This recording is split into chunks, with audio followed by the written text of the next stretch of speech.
Bonjour! L'objectif de cette vidéo est de vous présenter comment changer la version du FPGA dans votre USAP. Donc, lorsque vous lancez une application, il se peut que vous ayez une erreur du genre Expected FPGA Compatibility Number 11 but got 10.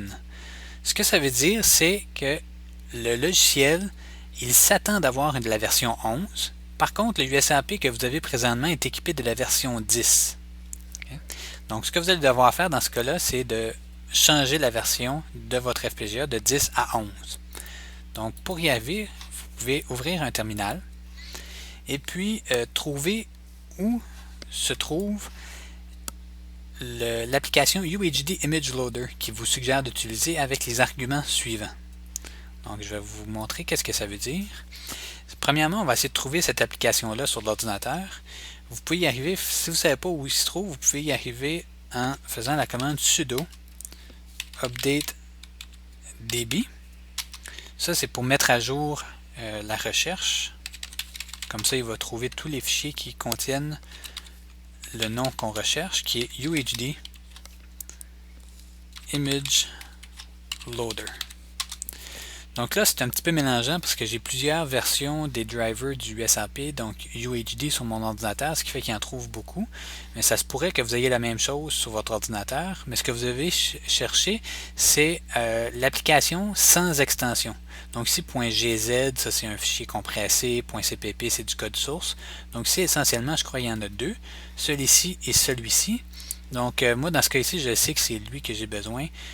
Si vous avez la même chose sur votre ordinateur, choisissez celui qui est dans un sous-répertoire Build. Donc, vous lancez sudo, vous collez la ligne qu'on vient de copier ici, et puis on réécrit les arguments qui nous suggéraient tantôt, qui est args égale, ouvre les guillemets, type égale USAP2. Donc, même si vous avez un USAP N200 ou N210, ils sont construits sur la même architecture que le USRP2. Donc, vous écrivez quand même type égale USRP2.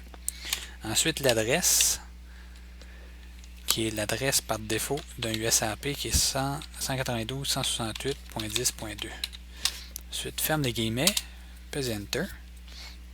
Donc, ici, ce que l'application va faire, c'est qu'il va changer la version du firmware et du FPGA de votre USAP. Donc ici, il a déjà effacé le firmware, il l'a écrit, il l'a vérifié. Là, il est en train de faire la même chose avec le FPGA, ce qui va être un petit peu plus long. Maintenant, une fois que ça va être terminé, ce que je vais faire, c'est vraiment important, c'est que je vais débrancher le USAP, puis je vais le rebrancher, donc l'alimentation.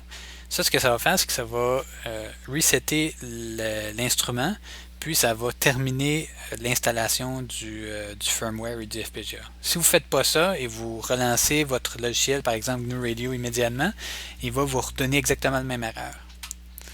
Donc là, je viens de débrancher et rebrancher l'alimentation du USAP. Il reste juste à attendre quelques instants avant que l'appareil se mette en marche correctement. Habituellement, une vingtaine de secondes, c'est suffisant. Maintenant, je vais lancer l'application et théoriquement, il ne devrait plus me donner cette erreur-là et ça devrait fonctionner. Donc, effectivement, maintenant, mon application fonctionne. Donc là, ça c'était pour passer d'une vieille version à la version 11. Mais il se peut que vous ayez le problème inverse, c'est-à-dire que le logiciel s'attende d'avoir la version 10, mais que ce soit la version 11 qui soit installée sur votre radio-logiciel. Pour y arriver, vous allez devoir utiliser une technique légèrement différente. Ça, la technique est différente, c'est parce que ils ont récemment changé la technique de mise à jour du FPGA dans les drivers UHD, dans les drivers USRP, ce qui fait en sorte que la technique a changé légèrement. Donc, la technique que je viens de vous montrer en premier, c'est la technique la plus récente. C'est pour aller à une version plus récente du FPGA. Par contre, pour retourner à la version 10, il faut utiliser une autre application. Donc, on va faire la même chose, on va faire locate. Donc ici, je ne fais pas update db parce qu'il n'y a pas de fichier qui a été ajouté sur mon ordinateur depuis le temps que j'ai fait update db il n'y a pas longtemps. Donc je peux tout simplement lancer la commande locate et ce que je recherche, c'est UHD image downloader. Oups.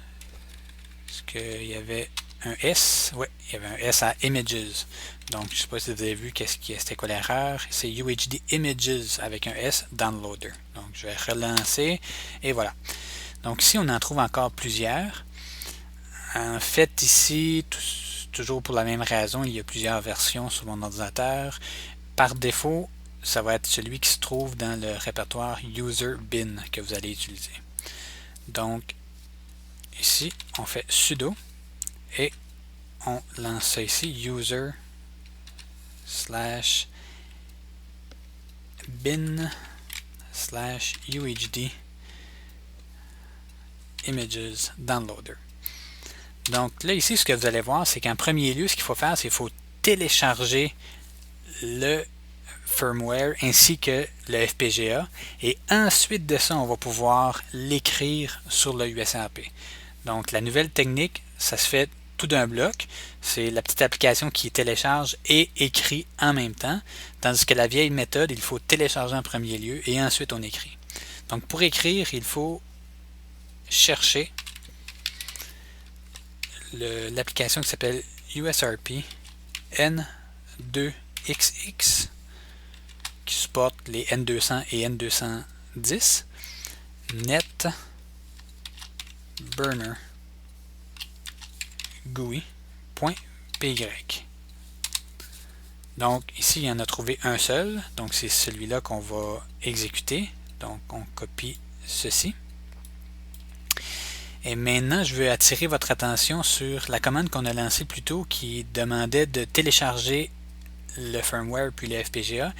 Les éléments ont été mis dans le dossier user share UHD images. Donc ça va être important parce que quand on va le lancer avec sudo et puis le script Python ici, donc on va devoir aller chercher, indiquer à l'application où se trouvent les logiciels, les firmware et puis le FPGA. Donc ici on a dit que c'était dans donc user, donc il faut reculer. Donc c'est dans user, USR, share. Ensuite de ça dans UHD, ici. Dans images. Et puis on a tout ce qu'il faut ici. Donc là, on a exploré pour le firmware. Donc ce qui nous intéresse, présentement pour la démo, j'ai un N210. Si vous aviez un N200, il faudrait prendre celui-ci. Sinon, c'est le N210 ici comme ça, open. Et puis ici, il y a un appareil qui a été détecté. C'est justement un N210, comme je disais. Et puis c'est un révision 4. Donc quand vous allez aller sélectionner la version de FPGA, vous allez devoir sélectionner le N210 révision 4. Ici comme ça. Et vous cliquez sur celui-là. Puis vous sélectionnez le device que vous voulez écrire. Il va sélectionner l'adresse IP par défaut. Et puis, vous cliquez sur le bouton Burn Images. Donc là, ce qu'on est en train de faire, c'est qu'on est en train d'écrire la version 10 de FPGA dans le USAP qui est branché à l'ordinateur. Il faut que j'attende quelques instants. Le FPGA est toujours un petit peu plus long à écrire et vérifier.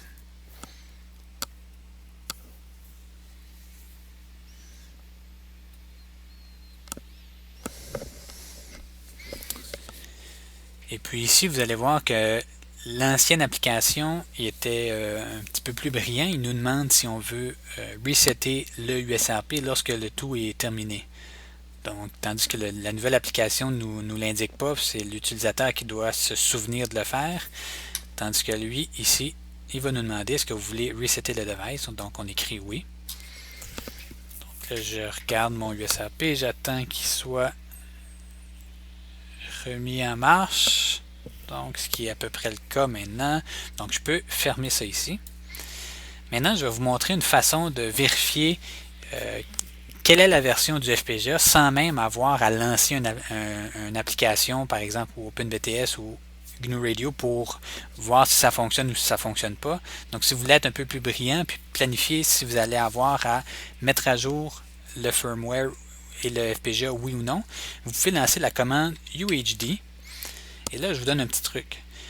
Si vous tapez sur la touche Tab 2 fois rapidement, il va terminer ici. Je vais le refaire encore 2 fois rapidement. Ce qu'il va faire, c'est qu'il va vous montrer toutes les possibilités. Donc ça, c'est toutes les petites applications qui viennent avec les drivers du USAP, donc UHD. Donc il y a plein de petites applications que vous pouvez utiliser pour débugger ou par exemple ici vous voyez que UHD Images Downloader il était déjà disponible ici, mais nous ce qui nous intéresse par exemple c'est USRP Probe.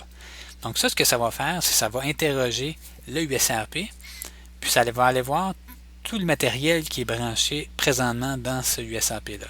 Donc on voit que c'est un N210 révision 4, on voit l'adresse MAC, on voit plein d'informations et on voit, entre autres choses, la version du firmware ainsi que du FPGA.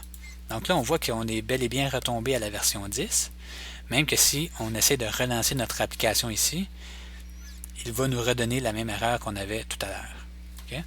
Donc ça, c'est une des façons de voir. Avant même de lancer votre application, vous pouvez aller voir c'est quoi la version qui est équipée, dont est équipé votre USAP. Sinon, il y a aussi le petit collant qui se trouve sur le dessus de votre USAP qui devrait toujours indiquer la version du FPGA qui est actuellement installée dans votre matériel.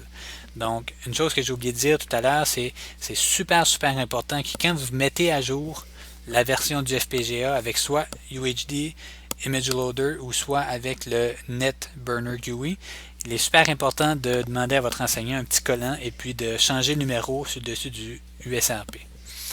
Voilà, j'espère que vous comprenez mieux maintenant comment changer la version du FPGA ou du firmware de votre USAP.